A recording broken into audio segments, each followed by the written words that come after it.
Hello everyone, welcome back to our YouTube channel. इस class के अंदर हम पढ़ेंगे, जैसे पहले हमने जो सॉल्यूशन चैप्टर स्टार्ट किया था वहाँ पर हमने सॉल्यूशन चैप्टर की कुछ बेसिक प्रॉपर्टीज के बारे में पढ़ लिया था। और हमारा जो टॉपिक कहाँ पर आकर खत्म हुआ था, हमारा जो लास्ट टॉपिक था कंसंट्रेशन टर्म। और आगे हम अब कंसंट्रेशन टर्म को करेंगे। इनमें से कुछ कंसंट्रेशन टर्म हमने पढ़ ली थी, जैसे mass percentage, volume percentage, mass by volume percentage को हमने पढ़ा था डिटेल में। अब इस वीडियो के अंदर हम जो रिमेनिंग कंसंट्रेशन टर्म है उन सब की क्या करेंगे, स्टडी करेंगे। तो उनमें से पहली कंसंट्रेशन टर्म है हमारी स्ट्रेंथ।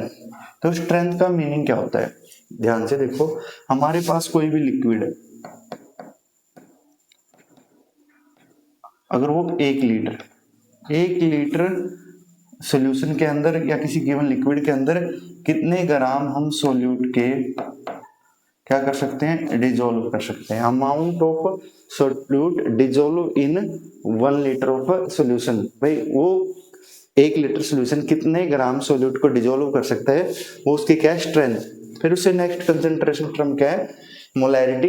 मोलैरिटी एक ऐसी कंसंट्रेशन टर्म है जो सबसे ज्यादा इंपॉर्टेंट है इस चैप्टर के रिगार्डिंग। या जितनी भी केमिस्ट्री से रिलेटेड टर्मों को पढ़ने की कोशिश करोगे ना, वहां पर कभी ना कभी आपको मोलर, मोलल ऐसे शब्द आपको सुनने को मिलेंगे।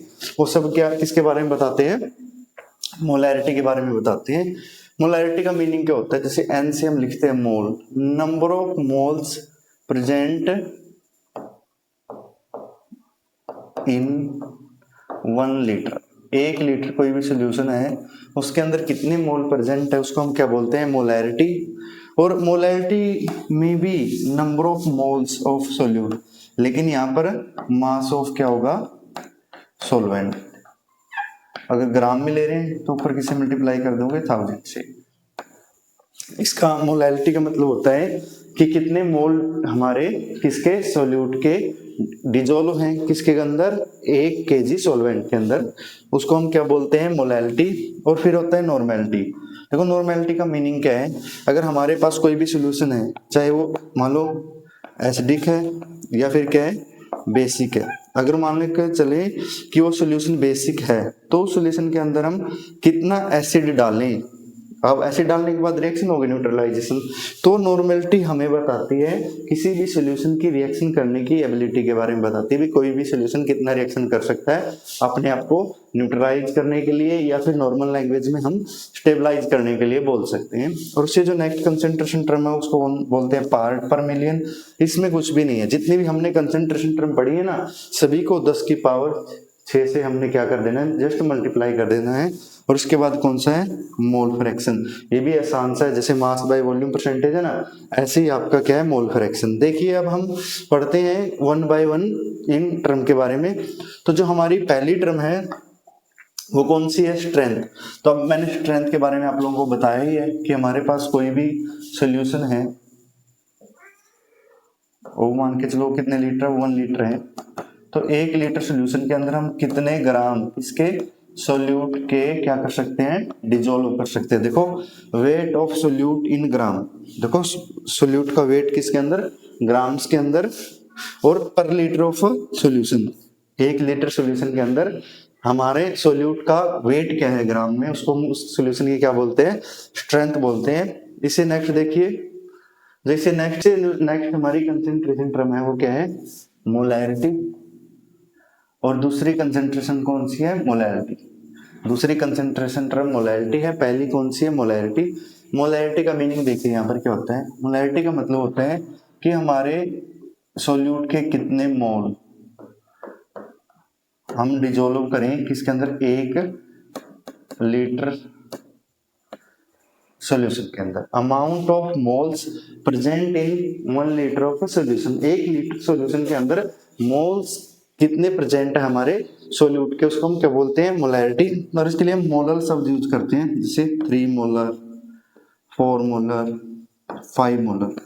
तो यहाँ पर मीनिंग क्या है, 3 मोल है 1 लीटर में, यहाँ पर 4 मोल 1 लीटर में, यहाँ पर क्या है 5 मोल 1 लीटर में। तो ये हमें मोलैरिटी किसके बारे में बताती है, number of moles of solute पर लीटर। 1 लीटर सोल्वेंट के, सॉरी सोल्यूशन के अंदर कितने number of moles of solute present है, वो क्या है, किसी भी सॉल्यूशन की मोलैरिटी है। और इसका फॉर्मूला है number of moles of solute divide by volume of solution in litre. अगर आप लोग इसको ml में लिखना चाह रहे हैं तो आप लोग इसको ml में भी लिख सकते हैं। इसका फॉर्मूला देखो क्या बनेगा, इसको हम कैपिटल M से लिखेंगे, number of moles per unit volume. Volume मान के चलो हम ml में ले रहे हैं ना, तो ऊपर किससे मल्टीप्लाई कर दोगे आप लोग, 1000 से। ये फॉर्मूला हो जाएगा हमारा किसका, मोलैरिटी का। अब इसे नेक्स्ट मोल निकालने का, मोल निकालने के 3 तरीके हैं। एक तरीका है तो given mass by molar mass. एक तरीका तो यह है कि हमें कोई गिवन मास देगा, हम उसके मोलर मास से उसको डिवाइड करेंगे, यहाँ से हमें मोल मिल सकते हैं।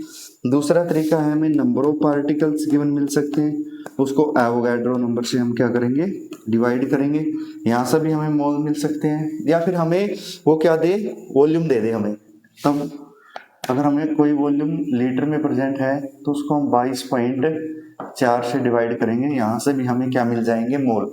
और मोल मिलने के बाद हम जस्ट मोलैरिटी का फॉर्मूला क्या कर देंगे, अप्लाई कर देंगे। बिल्कुल आसान सा जो हमारा टॉपिक है क्या, मोलैरिटी। उसके बाद मोलैरिटी को मोलल शब्द से यूज करते हैं, इसके लिए मोलल, 3 मोलल, 4 मोलल। और इसकी डेफिनेशन बिल्कुल आसान है, देखो मोल्स ऑफ सोल्यूट पर केजी सोलवेंट। 1 केजी सोलवेंट के अंदर कितने number of moles of solute present है, उसको हम क्या बोलते हैं, उसकी मोलैरिटी बोलते हैं। मोलैरिटी बिल्कुल आसान सी टर्म है, इसको भी हम स्मॉल m से लिखते हैं। इसका formula n, number of moles divide by molar mass of, यहाँ पर सोलवेंट। अगर इन ग्राम ले रहे हो तो ऊपर किससे मल्टीप्लाई करोगे, 1000 से। और आपका मोल निकालने का फिर भी वही पुराने फॉर्मूले जो मैंने बताए हैं, या फिर आप इसको ऐसे पढ़ सकते हो, number of moles of solute divide by mass of solvent in KG. अगर केजी के बजाय ग्राम में गिवन है तो आप किससे मल्टीप्लाई कर लोगे, 1000 से। तो इसके लिए एक शब्द यूज होता है मोलल, 3 मोलल, 4 मोलल। और यहाँ पर जो वर्ड यूज होगा उसका वो कौन सा होगा, मोलल। और जो हमारी मोलैरिटी है ना, वो कंसंट्रेटेड सॉल्यूशन के लिए भी डिफाइन होती है और डाइल्यूट के लिए। लेकिन जो हमारी मोलैरिटी है ये सिर्फ डिफाइन होती है कौन से सॉल्यूशन के लिए, डाइल्यूट सॉल्यूशन के लिए। और जब सॉल्यूशन डाइल्यूट हो जाता है तो दोनों टर्म लगभग एक दूसरे के क्या हो जाती हैं, इक्वल हो जाती हैं। इनको बारे में हम आगे न्यूमेरिकल्स भी पढ़ेंगे, लेकिन जस्ट आप लोगों को यहाँ पर थ्योरेटिकली इन चीजों की क्या होनी चाहिए, इंफॉर्मेशन होनी चाहिए। जैसे इसे नेक्स्ट कंसंट्रेशन टर्म की बात करें हम, नॉर्मेलिटी। देखो नॉर्मेलिटी की डेफिनेशन आपको बुक वगैरह के अंदर लिखी नहीं मिलेगी, डायरेक्ट आपको फॉर्मूले लिखे मिलेंगे। तो नाम में ही पता है नॉर्मेलिटी, किसी भी चीज को नॉर्मल करने के लिए। और केमिस्ट्री में 2 ही चीजें होती हैं, या तो कोई चीज एसिडिक होती है या कोई चीज बेसिक होती है। अगर कोई हमारे पास सोल्यूशन एसिडिक है तो उसके अंदर हम कितना बेस डालें, और बेस डालने के बाद क्या होगी, रिएक्शन होगी, है ना। तो ये हमें नॉर्मेलिटी बताती है किसी भी सॉल्यूशन की क्या रिएक्शन करने की एबिलिटी। भाई कोई भी सॉल्यूशन अपने आप को न्यूट्रलाइज करने के लिए कितना एसिड के साथ रिएक्शन कर सकता है, कितना बेस के साथ रिएक्शन कर सकता है, उसको हम क्या बोलते हैं, नॉर्मेलिटी बोलते हैं। और इसका फॉर्मूला होता है number of gram equivalent of solute divide by volume of solution. और अगर हमने नंबर ऑफ ग्राम इक्विवेलेंट निकालने हैं तो उस स्पीसीज का हमें क्या निकालना पड़ेगा, उस स्पीसीज का हमें mass of species given mass by उसका इक्विवेलेंट मास। और इक्विवेलेंट मास को निकालने का फॉर्मूला क्या है, उस स्पीसीज का molar mass divide by N factor. N factor का मतलब देखो यहाँ पर क्या है, एन फैक्टर। एन फैक्टर का मीनिंग है यहाँ पर कोई भी एसिड कितने H पॉजिटिव का लॉस कर सकता है, या कोई भी बेस कितने OH नेगेटिव का लॉस कर सकता है, या कोई भी मेटल कितने इलेक्ट्रॉन का लॉस कर सकती है, कोई नॉन मेटल कितने इलेक्ट्रॉन्स का गेन कर सकती है। नेट एक्सचेंज, कोई भी स्पीसीज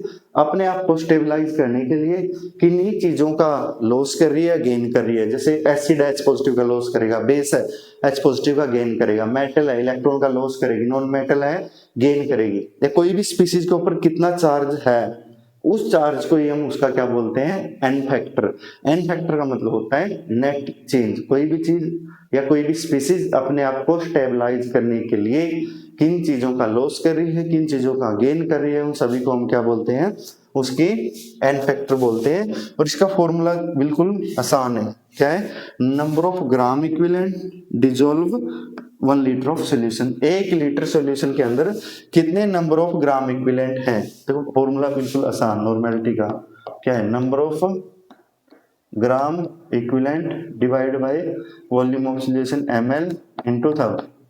अब नंबर ऑफ ग्राम इक्विवेलेंट निकालने के लिए given mass divide by equivalent mass, और अब इक्विवेलेंट मास को निकालने का फॉर्मूला क्या है, molar mass divide by N factor.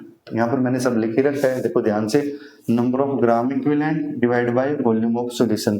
अगर हमें नंबर ऑफ ग्राम इक्विवेलेंट निकालने हैं उसका फॉर्मूला क्या है, given mass by equivalent mass, और इक्विवेलेंट मास निकालने का फॉर्मूला क्या है, किसी भी स्पीशीज का molar mass divide by N factor. Molar मास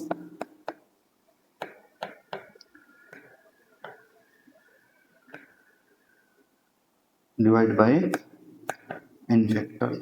यहाँ पर आप लोग नॉर्मेलिटी समझ ही गए होंगे। नॉर्मेलिटी का मतलब क्या होता है, किसी भी एसिडिक या बेसिक सॉल्यूशन की अपने आप को न्यूट्रलाइज करने के लिए रिएक्शन करने की एबिलिटी। भाई एसिड है उसमें बेस डाल रहे हैं तो कितना बेस के साथ वो रिएक्शन करेगा, या बेस है तो उसमें कितना एसिड डाल रहे हैं, वो सब कौन सी प्रॉपर्टी है हमारी, प्रॉपर्टी का नाम क्या है, नॉर्मेलिटी। इसे नेक्स्ट देखिए, को बताया गया है कि एन फैक्टर होता है क्या है।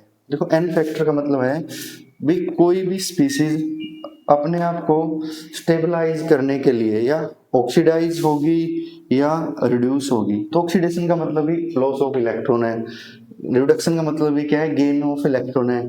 या कोई भी एसिड कितने H पॉजिटिव का लॉस कर सकता है, बेस कितना H पॉजिटिव का गेन कर सकता है, या फिर कोई भी साल्ट अपने आप को स्टेबलाइज करने के लिए टोटल नेट एक्सचेंज कितना कर सकता है, उन सबको क्या बोलते हैं हम, एन फैक्टर। जैसे हमने 1 by 1 आगे बता भी रखा है, देखिए ध्यान से। देखो ऑक्सीडेशन या कोई रिड्यूसिंग एजेंट है, उसके अंदर क्या है भी अपने आप को ऑक्सीडाइज या रिड्यूस करने के लिए, जैसे यहाँ पर ये स्पीसीज है, यहाँ पर अगर हम Mn का चार्ज निकालने की कोशिश करें तो Mn का चार्ज जब आप लोग निकालोगे तो Mn को x मानो, कितनी ऑक्सीजन है 4, एक ऑक्सीजन पे कितना चार्ज होता है -2, ओवरऑल चार्ज कितना है -1, x -8 -1 x -1 +8 तो 7 आया। देखो Mn +7 से किस पे चला गया, +2 पे, तो यहाँ पर इसका एन फैक्टर कितना हुआ 5। तो एन फैक्टर का मीनिंग क्या है, कोई भी एसिड कितने H पॉजिटिव का क्या कर रहा है, लॉस कर रहा है, या कोई भी बेस कितने OH नेगेटिव का लॉस कर रहा है, या कितने H पॉजिटिव का क्या कर रहा है, गेन कर रहा है, उसको उसका क्या बोलते हैं, एन फैक्टर। जैसे H2SO4 है तो कितने H का लॉस कर सकता है, 2 का, तो इसका यहाँ पर एन फैक्टर कितना हो जाएगा, 2 हो जाएगा। जैसे HCl है, कितने H का लॉस कर सकता है, 1 का, तो यहाँ पर एन फैक्टर कितना हो जाएगा, 1 हो जाएगा। तो एन फैक्टर हमें किस चीज के बारे में बताते हैं भी कोई भी एसिड है, बेस है, या फिर कोई भी मेटल है, अपने आप को स्टेबलाइज करने के लिए कितनी चीजों का लॉस कर रहा है या फिर गेन कर रहे हैं। देखिए जैसे यहाँ पर मैंने बता भी रखा है भाई कोई भी एसिड है वो कितने H पॉजिटिव का लॉस कर रहा है, या बेस कितने OH नेगेटिव का क्या कर रहा है, लॉस कर रहा है, या फिर कितने H पॉजिटिव OH नेगेटिव को क्या कर रहे हैं, डिस्प्लेस कर रहे हैं। ऐसे ही कोई भी, जैसे ये साल्ट है, अब इस साल्ट के ऊपर नेट चार्ज देखना, कोई भी एक स्पीशीज को उठा लो, जैसे एल्यूमिनियम को उठा लिया आप लोगों ने, 2 है, एल्यूमिनियम के ऊपर चार्ज कितना होता है 3, तो 3 × 2, तो यहाँ पर एन फैक्टर कितना हो गया 6। जैसे SO4 है, इस पे चार्ज कितना होता है 2, तो यहाँ पर कितना है 3, 2 की और 3 की मल्टीप्लाई करोगे तो कितना आएगा 6। 6 यहाँ पर क्या है, एन फैक्टर। तो एन फैक्टर का मीनिंग यही है कि कोई भी जैसे बेस है ये 1 OH का लॉस कर सकता है, जिसका एन फैक्टर 1 है।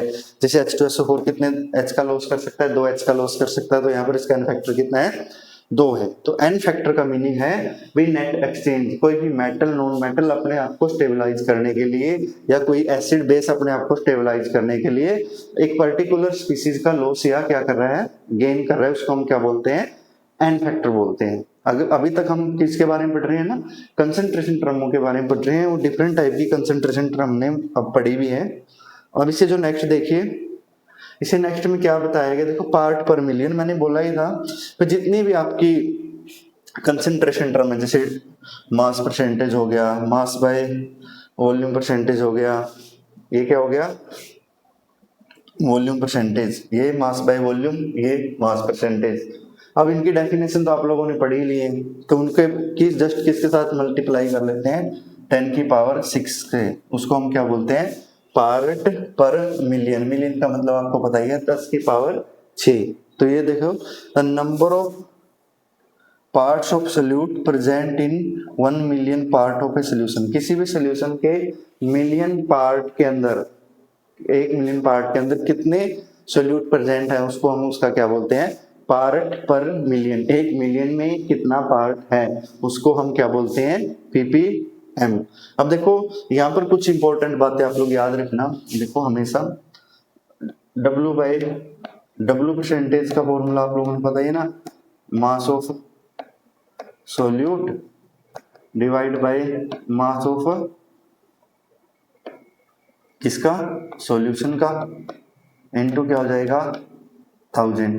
देखिए वहां पर लिख भी रखा है। और ऐसे ही given mass of solute divide by volume of solution, ये क्या हो जाएगी मास बाय वॉल्यूम परसेंटेज। और ये वॉल्यूम परसेंटेज का फॉर्मूला है, इसको V/V% से लिखते हैं। इसका मतलब क्या है, mole of solute in ml divide by solution. Volume percentage, volume का मतलब होता है वे कितने ml सोल्यूट प्रेजेंट है 100 ml ऑफ सॉल्यूशन के अंदर। और मास परसेंटेज का मीनिंग क्या होता है, भी 100 ग्राम कोई भी हमारे पास क्या है सॉल्यूशन है, उसके अंदर कितने ग्राम सोल्यूट प्रेजेंट है, उसका क्या है मास परसेंटेज है। और मास बाय वॉल्यूम परसेंटेज का मतलब क्या है, कितने ग्राम ऑफ सोल्यूट प्रेजेंट है किसके अंदर, किसी भी गिवन 100 ml ऑफ सॉल्यूशन के अंदर। ये हमने अभी कंसंट्रेशन टर्मों के बारे में पढ़ा है।